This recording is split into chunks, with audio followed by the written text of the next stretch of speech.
Balade parisienne. Je déambule à toute allure dans les grandes artères madrilènes sur un vélo semi-électrique d'utilité publique, les Vélib à l'espagnol, seul. Zigzagant entre les chauffards, après plusieurs risques de collision, je me décidai à retrouver la piste cyclable, soi-disant plus sûre. Je n'étais pas bourré, sobrement bercé par un spleen retrouvé après mon émigration. Le moteur du bicycle se calmait, moi aussi. Mon regard se posa lourdement sur les roues noires et fines de ma monture. Je me mis à rêvasser d'anciennes escapades, au sein d'une autre capitale, accompagné. Les pneus Queen et les amortisseurs sont mis à rude épreuve par les pavés parisiens, tapissant ce que de nombreuses personnes autour du globe considèrent comme la plus belle avenue du monde. En ce qui nous concerne, mon Franjo et moi, qui sommes dans la caisse au même moment, on n'en est pas si convaincus. Quand on sait ce qui s'y passe une fois la masse touristique rentrée se pieuter dans leur petite chambre d'hôtel, le charme des champs s'estompe au gré des adressés tant aux femmes qu'aux hommes et lâchés à tout va par des bandes de gars ne sachant quoi foutre de leur soirée. S'ajoutent à ces invectives des échauffourées de ces mêmes bandes entre elles ou avec des gens, passant d'une boîte huppée à une autre, bien défoncées à toutes les sortes de substances traînant dans la capitale. Bériz est belle, mais surtout au travers d'un prisme étranger. Le bordel routier du rond-point de l'Étoile passée, à gauche ou à droite de la ligne bleue, selon les habitudes de chacun, et s'offre devant le capot de la Yaris une multitude de trimards à la mosaïque similaire, menant à toutes sortes de zones éclectiques. C'était une énième soirée que l'on venait de passer assis sur un siège rouge, à nous laisser transporter par des images projetées sur une grande toile blanche. Longue phrase pour dire que nous étions sortis voir un film, non ?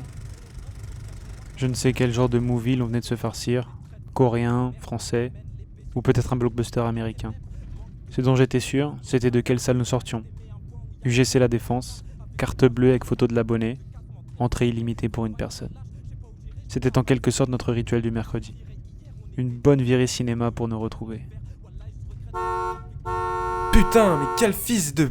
Lâche dépité mon poteau. Qu'était une virée sur Paname sans quelques coups de klaxon, 2-3 insultes lancées à l'encontre du Gus dans l'autre caisse, et de bons grincements de gomme, hein. La Yaris nous transporte dans les avenues pieusement éclairées par la lumière tamisée des lampadaires, rehaussée par celle des enseignes néonées des restaurants. Après avoir déroulé la bande, on la rembobinait pendant quelques heures en sillonnant la capitale. Dans la Gova, on discute de tout, des problèmes de l'éducation nationale, du formatage social, jusqu'à nos aspirations futures. On évoque Paris et son ambiance, ses trottoirs étriqués à l'image, parfois, de cette mentalité parisienne qui nous aigrissait. Et souvent, on parle de rap. Écoute ça mon frérot, ça vient de Belgique. Me dit mon gars. Il venait de démarrer l'album Zombie Live d'Hamza.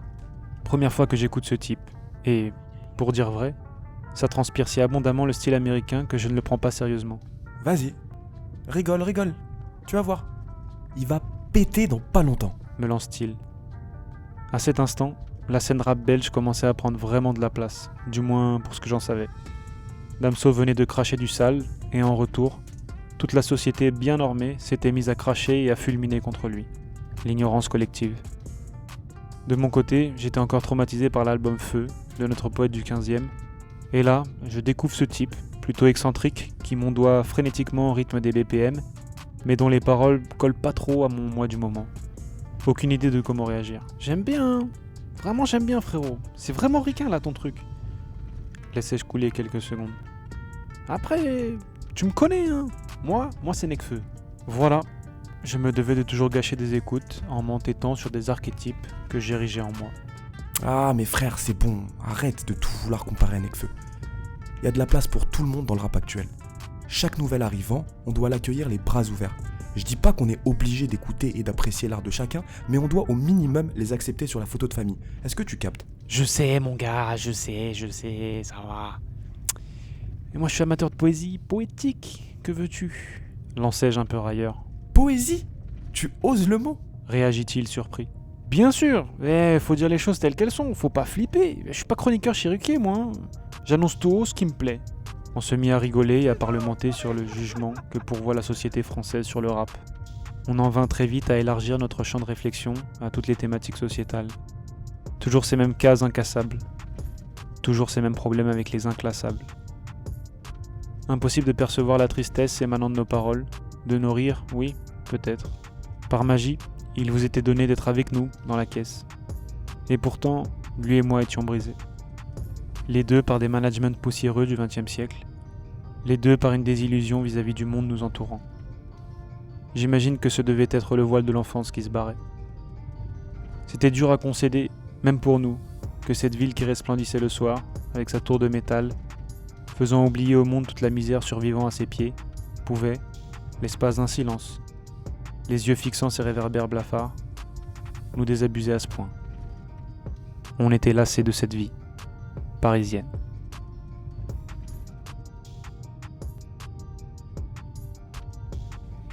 Pourquoi ça me casse les couilles la musique? Parce que je trouve que je suis trop